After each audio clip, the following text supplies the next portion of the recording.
Welcome back to cbtsky.com। Hello friends, आज हम पढ़ेंगे डेटा टाइप्स कि डेटा टाइप्स क्या है और उनका क्या यूज़ होता है और क्यों हम डेटा टाइप यूज़ करते हैं। पीछे हमने पढ़ा था वेरिएबल्स।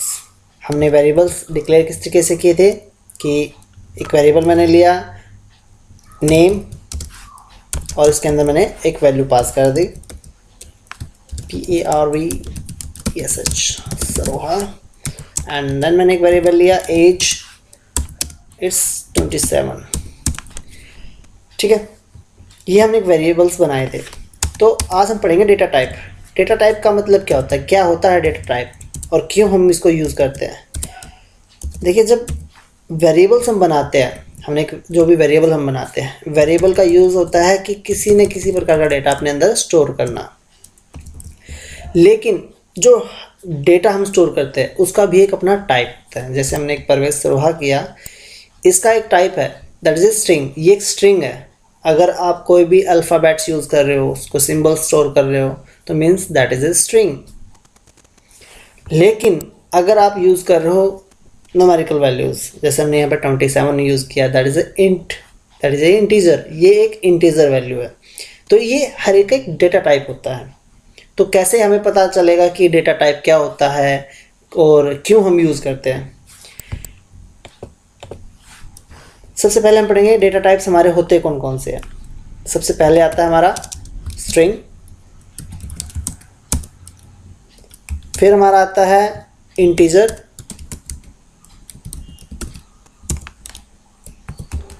देन आता है फ्लोट,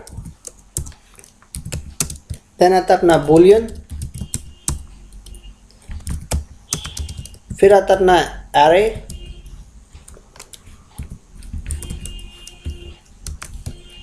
ऑब्जेक्ट,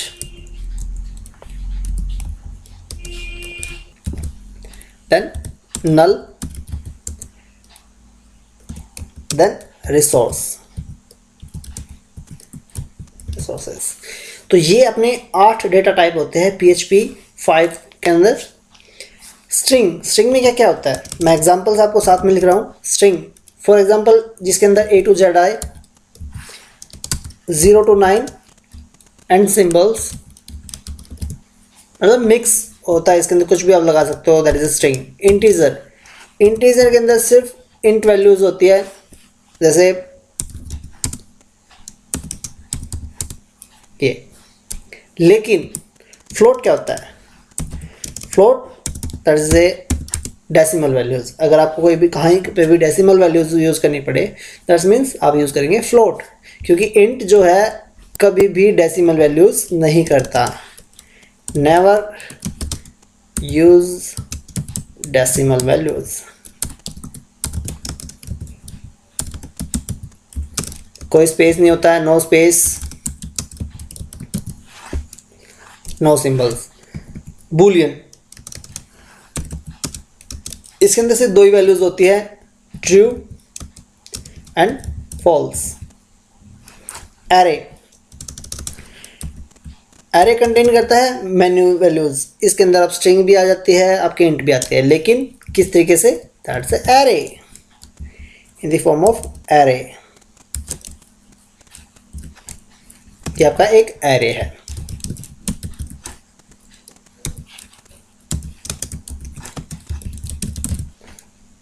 कैसे यूज़ करेंगे हम आगे आएंगे। ऑब्जेक्ट, क्लासेस के लिए यूज़ होता है ऑब्जेक्ट। क्लासेस कैसे करेंगे अभी हम आउटपुट में अभी आप देखेंगे। नल वैल्यूज़, इसके अंदर सिर्फ एक ही वैल्यू होती है, that is a NULL, null. Resources, out of PHP, out of PHP जो कुछ भी होगा दैट इज आपका रिसोर्सेज आएगा। फॉर एग्जांपल डेटाबेस, वो आपका रिसोर्सेज होता है। तो ये 8 आपके वेरिएबल डाटा टाइप्स होते हैं जो हम यूज़ करेंगे। अब कैसे पता चलेगा कि हमें क्या है क्या नहीं है। अगर आपने डबल कोट्स में लिख दिया या सिंगल कोट्स में लिख दिया, यानी कि मैंने इसमें सिंगल कोट्स में 27 लिखा, it's mean that is a string and it's mean that is A int value. क्योंकि अगर आपने कोट्स में लिख दिया, सिंगल कोट्स या डबल कोट्स, आप उसमें सिर्फ न्यूमेरिकल वैल्यूज भले लिखो लेकिन वो एक स्ट्रिंग कहलाएगी। लेकिन अगर विदाउट कोट लिखा न्यूमेरिकल वैल्यूज वो इंट कहलाएगी। अगर उसमें डेसिमल वैल्यूज आ गई दैट इज़ अ फ्लोट आएगी। क्योंकि पीएचपी के अंदर आपको वेरिएबल का टाइप डिफाइन करने की ज़रूरत नहीं होती, वो अपने आप उसको चेंज करता है। अब कैसे पता चलेगा कि हमारा वेरिएबल कौन सा है, क्या है? तो इसके लिए एक फंक्शन होता है var dump, वेरिएबल डंप, जो कि आपको रिटर्न करता है हमेशा डेटा टाइप। ये हमेशा आपको डेटा टाइप रिटर्न करेगा। मैंने यहाँ पे वैल्यू डाली परवेश सरोहा, मैंने नेम को प्रिंट करा और आउटपुट हम देखते क्या है, स्ट्रिंग। दैट इज ए क्या है, एक स्ट्रिंग है और उसमें टोटल कितने कैरेक्टर हैं, that is a content 14 characters. अगर मैं यहाँ पर 27 लिखूँ तो क्या होगा, क्या ये स्ट्रिंग होगी, न्यूमेरिक वैल्यूज होगी, इंटीजर आएगा, स्ट्रिंग। क्योंकि मैंने आपको बताया कि अगर आपने सिंगल कोट्स में इसको यूज़ किया है या डबल कोट्स में आपने यूज़ किया है, it's always count as string, वो हमेशा एक स्ट्रिंग होगी। देन एज, एज मैंने डाला 27 और हम अब यहाँ पे स्कोप देखते एज का, क्या आएगा, इंट, क्योंकि ये क्या है, एक इंटीजर है। मैंने बताया कि अगर आपने विदाउट कोट यूज़ करोगे तो बाय डिफ़ॉल्ट क्या लाएगा, इंटीजर। और अगर मैं यहाँ पर डिफाइन करूँ फॉर एग्जांपल बैग प्राइस 12.5 और अब मैं इस वेरिएबल का डाटा टाइप चेक करूँ तो क्या आएगा हमारा, फ्लोट। ये हमेशा फ्लोट होता है। मैंने बताया डेसिमल वैल्यूज जहाँ पे भी आ गई और विदाउट कोट आ गई, इट्स मीन वो फ्लोट है। लेकिन अगर डेसिमल वैल्यू को मैंने सिंगल कोट या डबल कोट में कर दिया तो it's means this is string. Clear? Next हम बात करते हैं अगली बुलियन वैल्यूज। बुलियन वैल्यूज का means my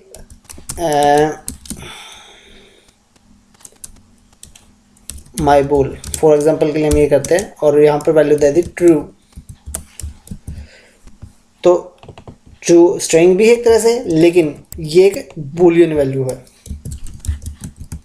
that is A Boolean. लेकिन अगर इस ट्रू को मैंने सिंगल कोट या डबल कोट में दिया होता, it's mean that is a string.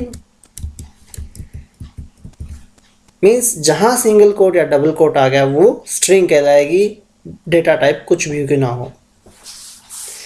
तो ट्रू या अगर आपने फॉल्स भी दोगे तो भी ये बुलियन ही होगी, क्योंकि बुलियन दो वैल्यू स्टोर करता है, ट्रूज एंड फॉल्स। देन आता है आपका एरे, डॉलर माई डिटेल्स। मैंने कहा ये मेरी डिटेल्स मैं डाल रहा हूँ। फॉर एग्जाम्पल माई डिटेल्स की बजाय मैं यूज़ कर लेता हूँ स्टूडेंट्स नेम। सबसे पहले मैंने एक नेम यूज़ किया सागर, कोमा, मेरे जितने भी स्टूडेंट्स हैं मैं इस तरीके से एक ही वेरिएबल में बहुत सारे यूज़ कर सकता हूँ, राहुल एंड कुमार। और इसका डेटा टाइप मैं अगर चेक करूँगा, it's mean that's a array. ठीक है, एक एरे है और उसमें कितनी वैल्यू स्टोर है, टोटल 3 वैल्यू स्टोर है। देन आता है ऑब्जेक्ट। ऑब्जेक्ट कैसे होता है, मैंने बताया ऑब्जेक्ट सिर्फ क्लासेस के लिए होता है। क्लास, मैंने क्लास यूज़ की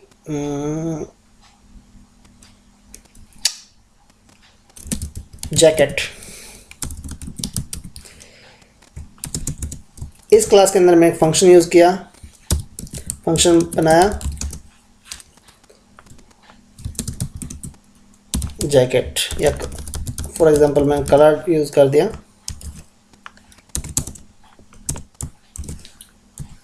और इको किया रेड। ये आगे पढ़ेंगे हम, क्लासेस कैसे काम करती है, फंक्शन कैसे काम करते हैं। मैं सिर्फ यहाँ पर आपको सिर्फ डेटा टाइप बता रहा हूँ। किसी भी क्लास को कॉल करने से पहले उसका एक ऑब्जेक्ट बनाना पड़ता है। हमने कोई भी नेम यूज़ कर सकते हो। ऑब्जेक्ट कैसे बनता है क्लास का, न्यू से, न्यू क्लास नेम जैकेट और अब हम इस ऑब्जेक्ट का अगर टाइप देखेंगे तो क्या आएगा, दैट इज ए ऑब्जेक्ट। ये क्या है, कि ऑब्जेक्ट है। तो ये होता है ऑब्जेक्ट। देन आता है नल वैल्यू। मैंने एक वेरिएबल ले लिया, नथिंग, मुझे कुछ रिसीव नहीं हुआ, मीन्स NULL, नल। और मैं इसका वेरिएबल टाइप रिटर्न करूँगा तो हमें मिलेगा हमेशा नल वैल्यू। डेटा टाइप क्या है, नल है। और सबसे लास्ट रहता है रिसोर्सेज। रिसोर्सेज का आप इस तरीके से आउटपुट नहीं ले सकते, लेकिन कभी भी अगर कोई डेटाबेस है, कोई फाइल है, वो जो डाटा टाइप होगा वो हमेशा रिसोर्सेज में काउंट होता है, जो भी अपना यूज़ होगा। तो ये थे अपने डेटा टाइप्स, किस तरीके से आप यूज़ करेंगे, किस तरीके से आप उनको एक्सपेरिमेंट में लेके आएंगे, इनका क्या यूज़ होता है। अगर हम कोई भी स्ट्रिंग यूज़ करते हैं तो स्ट्रिंग हमेशा ज़्यादा वैल्यू लेती है एट कंपेरिजन इंटीजर।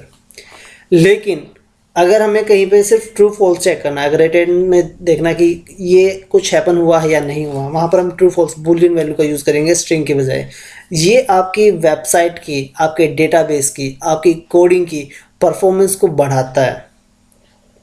अदरवाइज आपके सर्वर पे लोड ज़्यादा बढ़ेगा, आपकी साइट पर काफ़ी स्लो चलेगी। तो इसीलिए कभी भी जब आप कोई भी वेरिएबल डिक्लेयर करते हैं तो उसके अंदर जिस तरह की वैल्यू आप पुट करते हैं तो उसको उसी फॉर्मेट में ही लिखना चाहिए, अदरवाइज वो वेरिएबल्स लोडेड हो जाते हैं, जिस कारण से साइट्स स्लो चलेगी। तो ये थे आपके data types in PHP। Thank you for watching our videos. Please like and share and subscribe our channel.